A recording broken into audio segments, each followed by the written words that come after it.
Hello and welcome to session 2 of The Path of Loss, and thank you again for being a part of Tools for Joy.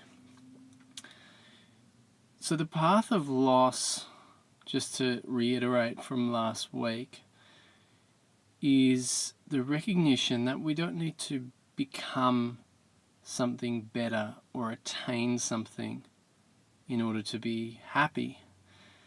We simply need to cast off everything that isn't us.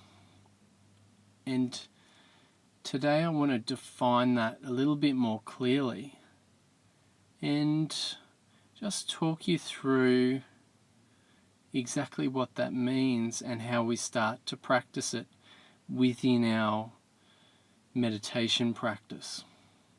Because when we practice from a perspective of attainment and trying to get better and improve things, then we feed this idea that we exist as a separate person within the world and that we are the one who can be improved.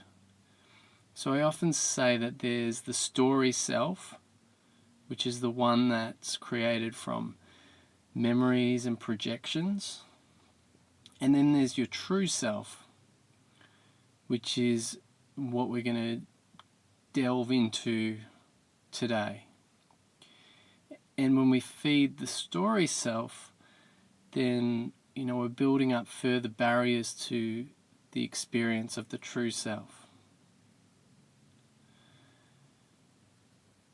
So the first thing that we need to recognize within this process is that the true self doesn't need to be found or created. We just need to uncover it. It's already there, it's already you, it's already what you're looking from. So a useful question to start is simply to ask, what is there in my experience right now that I can't see, hear, feel, or experience in some way? So the perspective we're taking is anything that you can see, hear, feel, experience is not you. Because if you are able to see something, then that something that you see isn't you. It's not the same as the one who's looking. And if you hear something, you hear a sound, we know that that sound is not us. It's something that we perceive. So this is our starting point, to look into our experience and see what is there that I cannot see, hear, feel, experience. So if we rule out everything else. So as I sit here, and you sit, close your eyes, and you see, you see blackness. You see shapes maybe, you might see other colours, and you know that that colour is what we might call an object of perception. It's not the perceiver.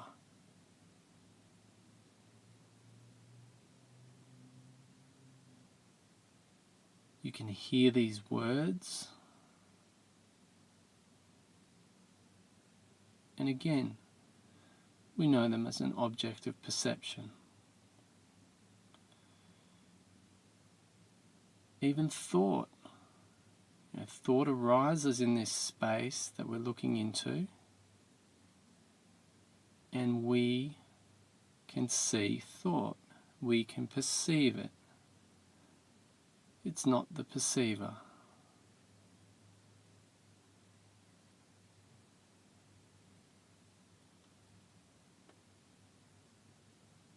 we can feel sensations that arise in the body.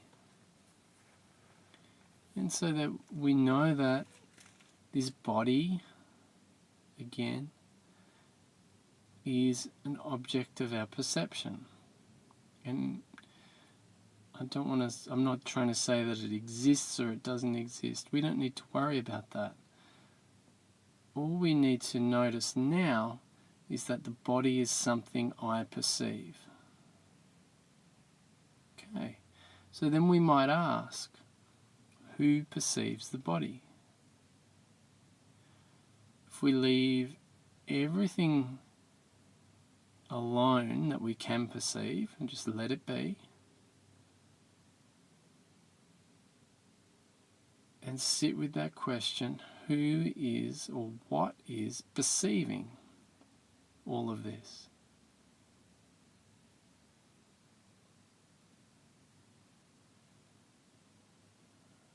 What is noticing the breath? What is noticing the body? And any explanation that comes to you in thought, disregard it. So when the mind says, well, there are light waves coming in, being perceived by the eyes, and then the brain turns them into this, and anything that comes to you in words, in thoughts, just leave it alone too. It's a thought. It's an attempt to explain something that we can't really explain in words.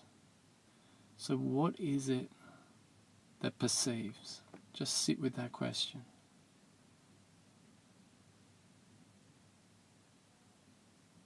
And as you sit, see if you can just draw attention back into the space where that perception or that perceiving is coming from, so to speak. See if you can turn attention back towards the source of that perception.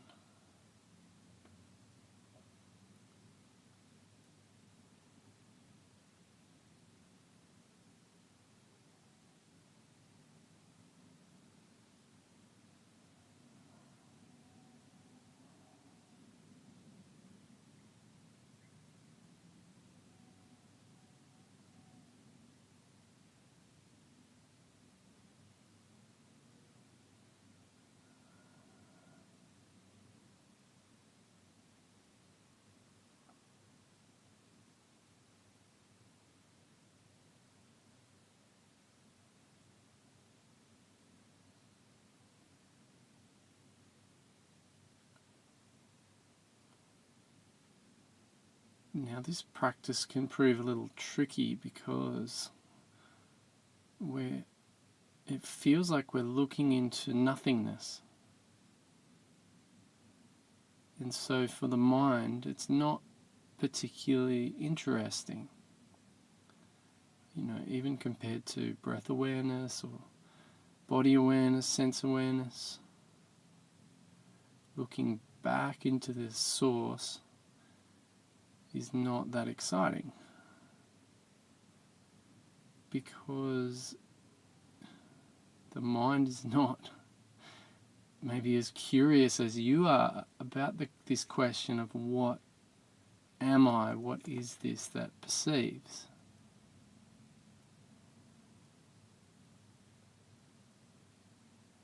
And so when it looks like a deep dark mystery,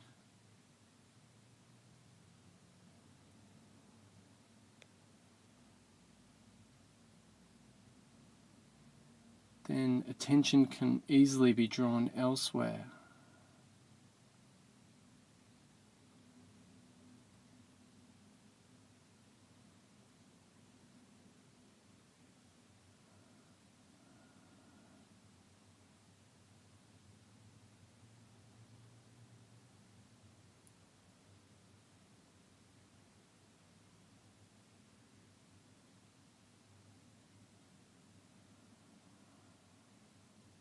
really, what could be more interesting to find out than what you are? What could be more exciting than that?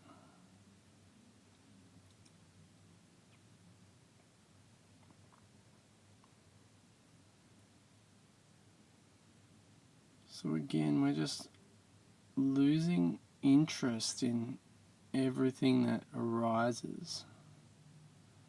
And there's nothing wrong with what arises, and we're not trying to say that this is better or that's worse or whatever. All we're doing is just leaving all of that alone and looking back into the perception itself. What perceives all that I see, hear, feel and experience?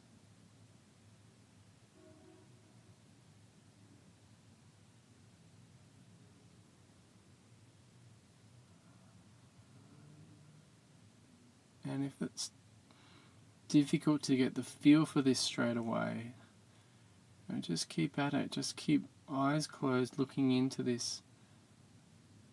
When I say looking, I mean directing attention into this empty space within. And for me, I almost put attention, it feels like, in where the brain is, or where it might be. Sometimes I'm not sure. And I almost feel like I'm turning attention around and looking backwards into the back of the head, which sounds a bit odd, and obviously I can't turn the eyeballs around or anything, but just feels like attention is settling in that space and then sort of drawing back to look at its source.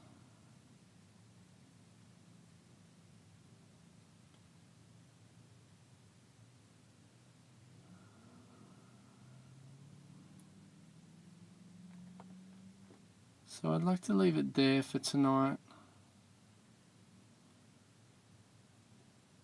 and just invite you to return to this practice, and I'll be returning to this practice too, over the coming days, just taking attention inside and looking back at the source of that attention. Thank you so much for being a part of Tools for Joy. I hope you're finding that these classes contribute to your practice and that they're valuable to you. And thank you to those who emailed already to let me know how they're enjoying them. I'm always here to hear and respond to your questions and feedback. And my aim is to share this as widely as possible. So if you have a friend you think would be interested and benefit, I don't mind about the subscription. Just send them a link to these downloads. Let them know about it, and if they want to subscribe in the future, that's okay, and if they don't, they don't. But the more we can spread this knowledge or this curiosity about what we are, the more this human world is changing. So thank you, enjoy your practice, and I'll speak with you next week.